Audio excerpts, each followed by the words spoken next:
bem assim. Você pensa que acordou. A sensação é que existem mãos invisíveis segurando seus braços e as suas pernas à cama. Você sente que alguém se sentou sobre o seu corpo.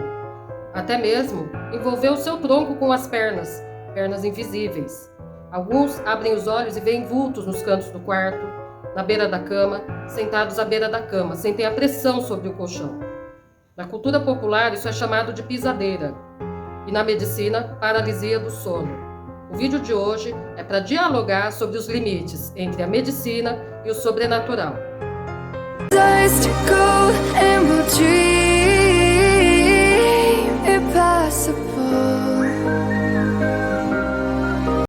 Oi gente, tudo bem? Eu já estava com saudade. E antes de começar a falar sobre o assunto de hoje, eu já vou pedir de cara algo que é muito simples, que não vai custar nada, nem do seu tempo, nem financeiramente. É se inscrever no canal, ativar o sininho para receber notificação, curtir e comentar. Fala aí a cidade do país de onde você está falando. Se você é algum amigo que está falando do exterior, comenta também. Eu preciso da interação de vocês. Eu queria formar uma comunidade e interagir com vocês. Tá joia? E principalmente, se você já teve experiências sobre paralisia do sono ou com paralisia do sono, comenta também para a gente dialogar. Fica aí até o final do vídeo que eu vou ensinar um truque para você que tem esse fenômeno, passa por essa situação ou manifesta paralisia do sono de modo recorrente. O truque que eu vou te ensinar me ajuda bastante, eu tenho certeza que vai ajudar você também. E agora bora lá que o tempo está correndo. Bom, para a medicina, a paralisia do sono é um distúrbio, é uma espécie de distúrbio do sono. E ela se manifesta da seguinte maneira: a pessoa acorda de uma etapa do sono leve, onde os sonhos são muito vívidos, chamada sono REM.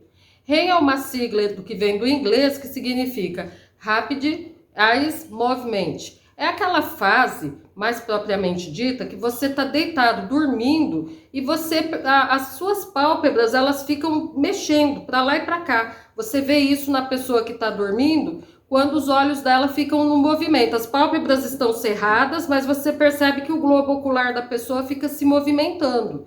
Neurologicamente, naquela etapa, a pessoa está no sono REM. Então ela se manifesta, a paralisia do sono se manifesta quando? A pessoa está no sono REM, mas ela acorda abruptamente, ela sai daquele estado abruptamente, porém todos os músculos do corpo permanecem parados, como se a pessoa ainda estivesse dormindo. Isso é a chamada atonia.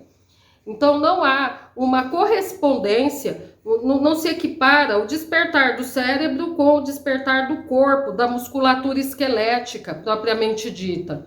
E é disso que se origina a paralisia em si, que a pessoa desperta, ela abre os olhos, mas ela não recobrou a motilidade da sua musculatura. E isso é nesse momento que ocorrem as chamadas alucinações hipnagógicas. A pessoa ela tem alucinações visuais, ela tem alucinações sonoras, táteis, dos mais diversos tipos possíveis. O que a medicina fala que é a causa da paralisia do sono? Ela é multifatorial, desde uma ordem genética até a pré-existência de distúrbios como depressão, ansiedade, uso de substâncias como café ou refrigerantes de cola e chás, as vésperas do sono, a falta de rotina de sono organizado, o estresse diário. Ela é multifatorial. Falam, inclusive, algumas fontes que falam que quando a pessoa dorme, se alimenta e dorme de barriga para cima, há uma maior possibilidade de desenvolver isso. Quando a paralisia do sono se manifesta, ela não causa nenhum dano, a pessoa não vai levantar como um sonâmbulo e fazer movimentos ou coisas desordenadas. Não, ela ocorre na cama. A pessoa fica com a sensação, fisicamente, de aprisionamento no leito, que ela está sendo contida. E em breve a gente vai falar alguns pormenores que a medicina não esclarece. É um fenômeno mais comum nas mulheres, mas acontece em ambos os sexos e mais precisamente em idades situadas entre os 20 e 30 anos. Nas idades mais tardias da vida, ela também pode acontecer, mas de uma forma mais rara. Quando ela acontece aproximadamente uma vez ao mês nos adultos jovens, ela é dita como normal, né? Um episódio que alguém, vez ou outra, já passou por essa sensação. Agora, quando isso excede 4 vezes no mês, aí já é algo que alerta, que chama a atenção, que vai requerer a ajuda de um profissional da medicina, um psiquiatra, que vai tomar toda a atitude necessária, fazer a prescrição necessária para que essa pessoa recobre a qualidade do seu sono e possa, consequentemente, ter maior qualidade de vida, porque o sono é algo fundamental para a reparação diária do nosso organismo. Então, agora entra o meu relato, né? Eu respeito todas as convicções religiosas, as pessoas que não têm religiosidade, e eu vou fazer os meus relatos baseados na experiência pessoal. Então, se alguém já vier nos comentários falar que isso é uma espécie de superstição, desacreditando as coisas que eu vou relatar, eu vou ter que tirar essa pessoa dos comentários e bloquear, né? Vamos ajudar a tornar o canal Make Limonada um ambiente sempre legal e saudável para todo mundo. Bom, eu tive o meu primeiro episódio de paralisia do sono aos 16 anos. Eu morava com a minha família numa cidade do interior de São Paulo, a gente vivia numa casa pequena, então eu me lembro que eu estava dormindo na sala, num sofá-cama, quando eu senti uma presença sobre o meu corpo. E me conteve, me segurou, eu abri os olhos e senti. Parecia que uma pessoa se deitou sobre mim. Então eu acordei extremamente espantada. E a paralisia do sono, por ser algo assim, que você não vê, não tem manifestação para as outras pessoas que estão no entorno, ou eventualmente algo muito difícil de ser testemunhado, testificado, é algo que, se você falar para as pessoas, a maior parte vai desacreditar, falar que você comeu demais antes de dormir, você foi dormir de barriga muito cheia. Enfim, começou aos 16 anos e ela deu uma parada, assim, uma acalmada na ocorrência a partir dos meus 35 anos. Então, foi um longo período com muitas experiências bem desagradáveis, experiências assustadoras. Então, assim, a minha era só do tipo tátil. Como assim? Era tipo assalto. Relatam-se 3 tipos. Assalto, eu vou lembrar depois e colocar os tipos na descrição do vídeo para vocês. Era do tipo ataque, assalto. Por quê? Porque eu sonhava com uma espécie de escuridão muito densa, trevosa. Ela parecia que eu ia conseguir tocar na escuridão, de tão escuro que ficava. E em seguida eu já sentia mãos segurando meus pulsos, mãos invisíveis. Segurando os pulsos, as pernas, segurando, me contendo, alguma coisa que me segurava. Dando sequência, foi algo tão curioso que a hora que eu estava relatando o meu relato pessoal com paralisia do sono, a câmera, que nunca desliga, desligou sozinha. Mas a gente é teimoso e vai prosseguir com o relato. Então eu sentia mãos envolvendo meus pulsos e me segurando na cama. Por vezes, algo já puxou o lençol para baixo, que cobria até metade do meu tórax, e jogou na borda da cama. E não fui eu, não havia ninguém no quarto. Outra vez, um caso assim, um relato bem, é um dos principais que eu testemunho para vocês. Eu estava assim, dormindo, e eu acordei. Eu morava sozinha a essa altura, eu morava numa cidade distante da capital de Mato Grosso, uns 200 quilômetros. Eu fazia o meu curso de enfermagem e eu morava sozinha naquele tempo, eu ainda era solteira.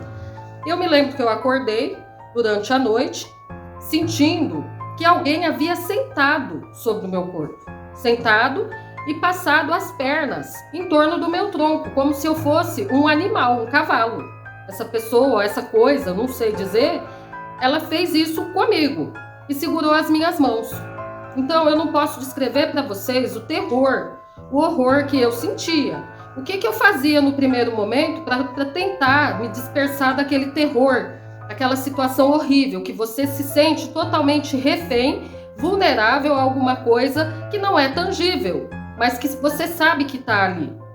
Então eu senti uma agonia terrível, e na ocasião foi um profissional de psicologia no meu local de trabalho, e eu perguntei isso a ele. Aí ele falou assim, sim, alucinação tátil, isso é coisa de gente esquizofrênico.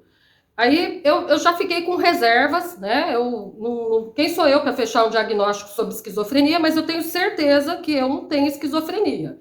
Então é algo que o suposto profissional da área de saúde mental, ele já desacredita você de um todo, né? Porque muitos profissionais da medicina vão dizer que isso é um fenômeno puramente fisiológico. né? Ou está no campo das alucinações, que é parte de um processo de distorção que acontece com as sensações por causa do quadro da paralisia do sono, mas é um fato. É muito tangível a percepção de alguma coisa que não é explicável pela medicina. Então eu sentia aquela presença, era algo que tinha o formato de um corpo, a sensação de um corpo, mãos invisíveis.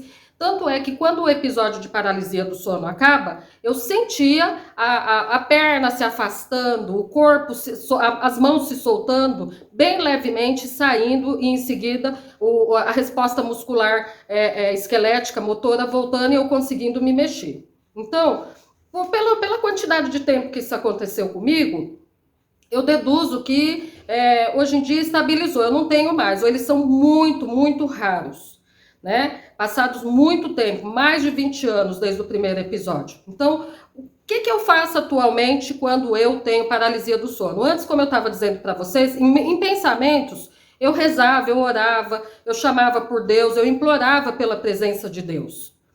É algo que para mim, portanto, tem um âmbito espiritual, sim. Tá?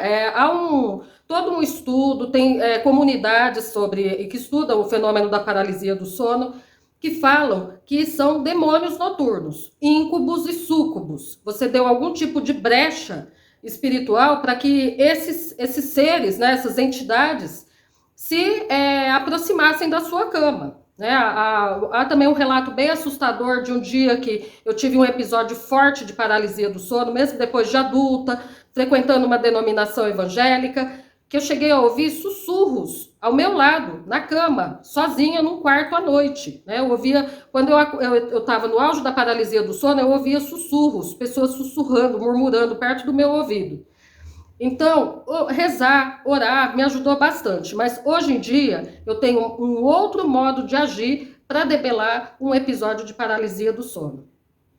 Bom, então o que eu faço? Quando acontece que eu tô lá dormindo, que eu tenho aquela sensação de treva, de escuridão total, brutal, eu falo, opa, já vai ter paralisia do sono, a espreita aqui.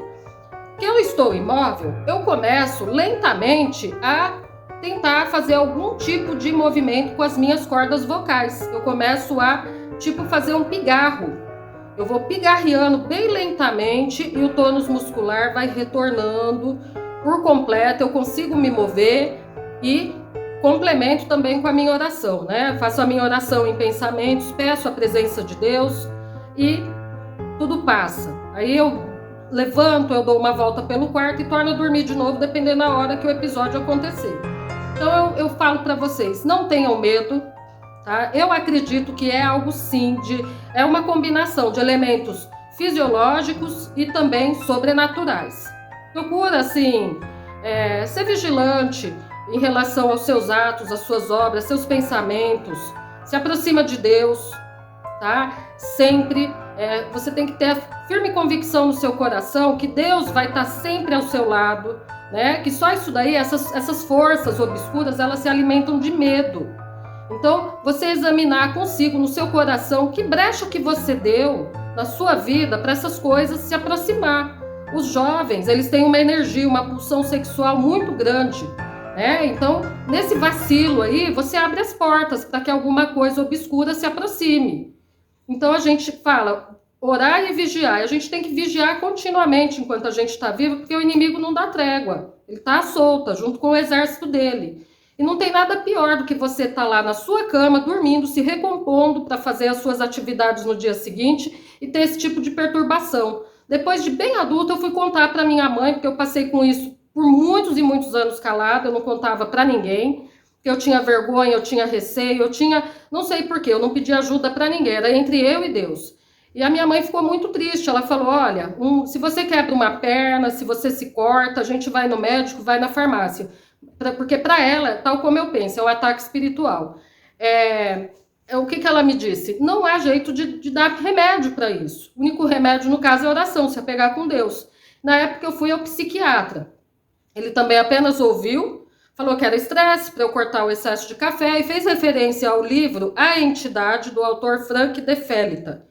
Que ele, embora sendo médico e sendo religioso que ele era, ele indiretamente, ele deu aquela pitadinha assim que ele tinha uma convicção que era algo sobrenatural, porque ele citou esse livro, né, de uma mulher que ela era à noite estuprada por um demônio, né, e isso foi documentado. O livro foi inspirado num caso real, que a mulher, quando era colocada para dormir e os cientistas ficavam analisando o sono dela, eles viam partes do corpo dela se mexendo, sugerindo que estavam sendo tocadas. Então, gente, isso não é um fato a ser ignorado, tá? Mas, assim, a ajuda médica é indispensável, mas também não abram mão da ajuda espiritual. Sempre apegado com Deus, aí confiando nele, tá? Buscando mais e mais comunhão com ele, porque uma hora isso aí vai acabar, tá bom? E deixa aí a sua sugestão, fala se você gostou desse vídeo, se ele te ajudou em alguma coisa. Eu agradeço muito por você ter chegado até aqui e fica com a gente no canal Make Limonada, porque vai ter novidade essa semana, tá? Eu tô vindo aí agora, rompi um círculo de trabalho onde eu estava que me sugava muito, eu não tinha tempo para absolutamente nada, agora eu vou me dedicar mais ao canal. Eu quero agradecer aos novos inscritos e também aqueles que estão conosco desde o começo do canal. Eu espero que vocês tenham gostado. Estou muito feliz com a presença de vocês. Muito obrigada por ter assistido. Um grande abraço a todos. Fiquem com Deus. Até a próxima. Tchau.